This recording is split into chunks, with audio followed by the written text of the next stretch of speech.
What's up, guys? My name is Zach, and today we're driving the 2023 Ford Raptor R. And I'm here with Chris from the Off the Road podcast. Chris, thanks for joining me. Yeah, thanks for having me. Fun. So you just took this truck out before me. What are your thoughts of the Raptor R? It's amazing. We can stop there. You can put a period or an exclamation point. Thank you guys so much for watching. So what are some high points for you? You have a podcast all around off-roading. Yes. What makes this stand out from other off-road vehicles? It's I know that the specialist part of the Raptor R is the engine. For a Raptor, for me, it's always suspension. You have been super chill with this truck so far. Like, I went through all of this at like 15 miles an hour earlier. It's so capable in what its suspension will let you do. You can crawl through this water hole at like nothing and you'll barely set a ripple, or you could blast through it at 20 miles an hour. Blast through it? And it's up to you. I mean, all right. We're on a closed course, so we don't really have to worry about the ORV accessibility later. Like, this is going to be our course for the day no matter what. If we were on public land, we definitely would have been like, no, take your time. So what specifically about the suspension makes it so good or so much better? So part of the travel and then the valving is always the big deal on this. I mean, you've been out here and some other stuff. You felt all the other bumps. Yeah. Now, we went through a wiggly spot there, but like we're about to go through, we can't go through the rock garden. Dang. Bummer. So there's some inside information about where we're at that you guys aren't privy to yet. My favorite part is if you go through the signs here, it feels like you're going to hit both signs. Yeah. Should I try to persuade him? I think you should try. I think you should absolutely try. He's sticking to his guns. I like it. We totally get it. He's like, I want to come back and do this again next year. You guys are going to follow the rules. Oh, yeah. So there's a massive pile of rocks next to us that we're going around that this truck absolutely would dominate. So as you get here, I accelerated up this hill, went down, and continued to accelerate and didn't really slow down until we got to the far section because there's no other cross traffic. Yeah. And this truck will handle all of it. And for the video, it'll feel like nothing's really happening. I can't see. Right? Well, there's a button for that. There's a camera, which we just didn't turn on the forward-facing camera. Yeah. There it is. Okay. So That's dumb now that they you have hide what's it in front menu, of you. But okay. So the 360 camera is huge, especially for me. I'm not very experienced off-road. I've been doing it today and a couple other times. I don't know if you've ever been out to Grandpa's Pit out in Indiana. No, that's a new one for me. So what would you compare this to? Like, what league is this Raptor R in? So it's Raptor R and TRX. Like, it's the pinnacle of consumer trucks. This thing is massive. That is the biggest downside I've been feeling so far, is that some of the trails, like out in Moab, out in Big Bend, all the places we just named, I'll be in the Smokies next week. There's trails out there that are too tight, and like this is going to be... You get to do some three-point turns. Yeah, do you think we can get away with 3? It should be 3. Once you get your nose past that kind of clump of the 2 skinny ones and the 1 medium there, you should clear it. Hit that camera button again. And if we turn the parking sensors back on, it'll actually show us on the camera. See? You're kind of red, bluish. You're good. That's a sapling. You're good. And then if you look in your mirror, you should have clearance on the bedside. That's a helicopter, not us scraping something. Okay.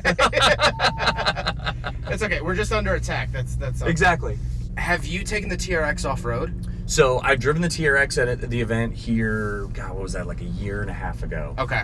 I mainly drove it on the street because we didn't have the course we just drove this on, which is, it's a little tighter, but like it's not that big a deal. We didn't have that opportunity last time. So all of the trucks went through all of the courses. Right. And the wooded section that's very tight and really narrow, they had the TRX on. And I was like, no, thank you. So I only drove it on the street out here. But like, again, the TRX is special mainly because of engine and suspension. Right, yeah, of course. Like, so Raptor R, TRX, they're like the 3 things. But after you drive a TRX, a Raptor feels reasonably sized. Okay. Because the TRX is even bigger. I've driven the TRX on the street, and it was intoxicatingly quick, but the brakes do not hold up on the street. Right. It cannot stop that apartment complex of a motor vehicle. No, God, no. Yeah. A complex is a good term because it's multiple buildings. It's not just a single one. Oh yeah, no. It's like it's a full square block.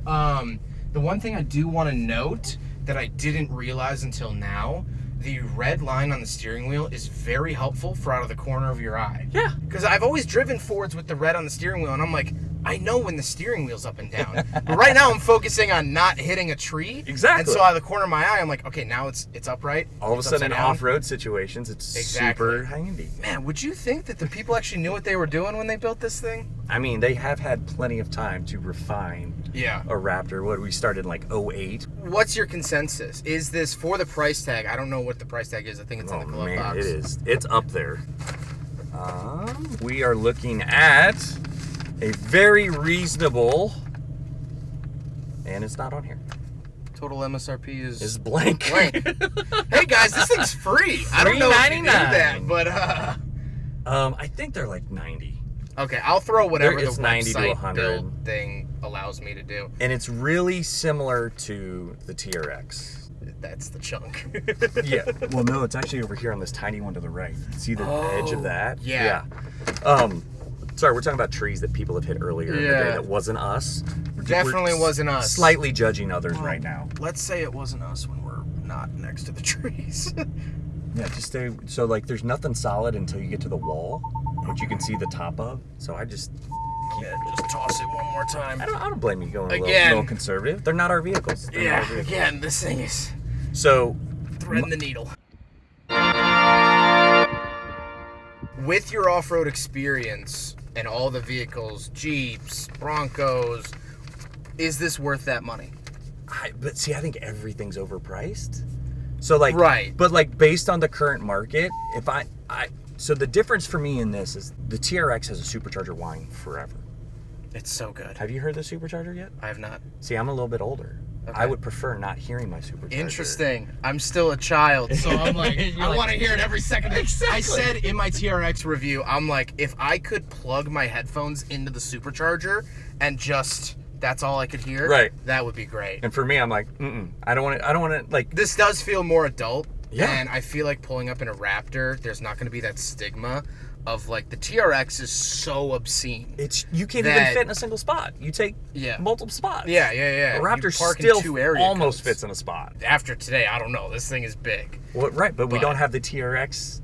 Yeah, to 1-to-1. So like true. The last time I was up, it was the Raptor 37's package had just come out.